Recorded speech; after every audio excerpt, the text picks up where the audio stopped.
Des jeux de plateforme sur PC, on en a à la pelle et ça tombe plutôt bien puisqu'on va s'intéresser aujourd'hui à quelqu'un qui en a une de pelle puisqu'il s'agit de Shovel Knight, un jeu kickstarté en 2013 par un jeune studio et qui rend hommage et s'inspire ouvertement de vieux classiques sur console Nintendo tels que Castlevania, Mega Man ou encore DuckTales. Le jeu est sorti le 26 juin 2014 sur PC, 3DS et Wii U et son aspect old school se remarque immédiatement. Seulement un aspect old school c'est bien, mais c'est assez courant de nos jours et encore faut-il en avoir l'étoffe et ne pas seulement utiliser des éléments old school comme cache-misère pour camoufler des mécaniques obsolètes. Ici Don Pasqualino avec un coup d'œil sur Shovel Knight.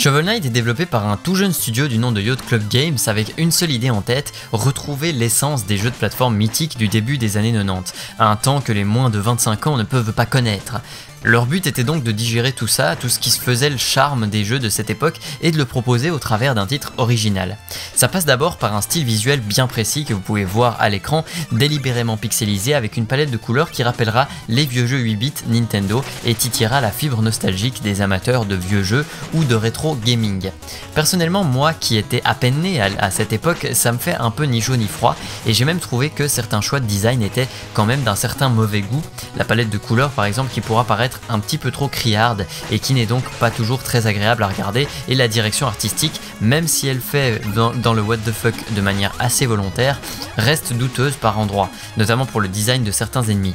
Après pour ce qui est du design, on aime ou on n'aime pas, à vous de voir en regardant la vidéo ce que vous en pensez, et je pense que les avis seront assez divisés sur le sujet, entre ceux qui pensent que ce style graphique a beaucoup de charme et ceux qui ne seront pas vraiment fans. Ce qu'on peut dire en tous les cas, c'est que les environnements sont variés et détaillés au même titre que les types d'ennemis. On évolue donc dans un jeu de plateforme dans lequel on prend le contrôle du Shovel Knight, le chevalier à la pelle.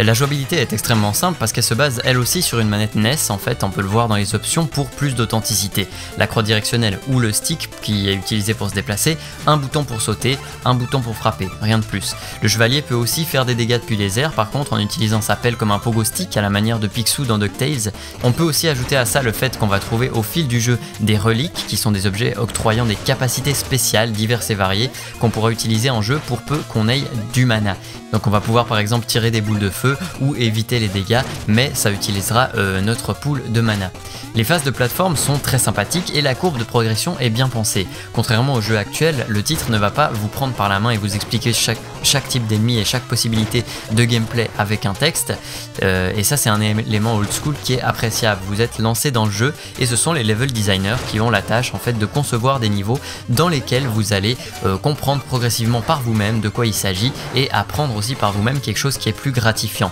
Parce que si les contrôles sont simplistes au possible, les possibilités dans le jeu sont quand même nombreuses et il y a énormément de mécaniques de gameplay très inventives qui vont apparaître au fil du jeu et qui font qu'on ne va jamais vraiment s'ennuyer. Ça va de mécaniques vieilles comme le monde telles que les plateformes qui bougent, tombent ou disparaissent et des blocs qu'on peut casser, à des trucs un peu plus inventifs et élaborés comme les séquences où il fait nuit par exemple et où il faut attendre un éclair pour voir où on va aller par exemple, en passant par bien sûr les échelles, le feu, les plateformes en glace qui glissent, etc.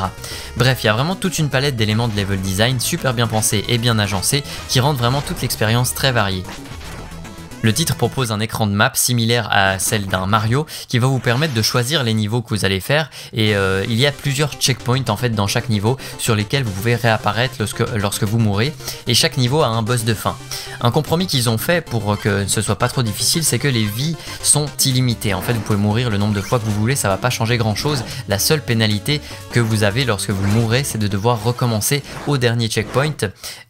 et en perdant une partie de votre or que vous pouvez également éventuellement récupérer. Perso, je préfère largement ça à un jeu qui va vous donner plutôt des vies limitées et va vous faire recommencer tout le niveau si vous faites un game over par exemple, parce que le titre est exigeant et aurait du coup été vachement plus frustrant si ça avait été ça. Et frustrant il l'est déjà un peu même par moment, mais juste ce qu'il faut, j'ai envie de dire. Devoir recommencer une section de niveau plus de 10 fois parce qu'on a fait une connerie n'est jamais vraiment très drôle, mais les checkpoints sont en général assez bien placés et le jeu n'est pas trop punitif. Le côté frustrant pourra peut-être aussi venir de l'aspect un peu capricieux des contrôles, contrôle. Le jeu semble vouloir aller jusqu'au bout de son trip old school et propose une jouabilité qui est certes sympathique et originale, mais qui manque quand même un petit peu de réactivité à mon goût. Il y a une petite inertie et une certaine rigidité de mouvement, et dans les hitbox aussi, auxquels il faut vraiment s'habituer au début et qui plaira peut-être pas à tout le monde.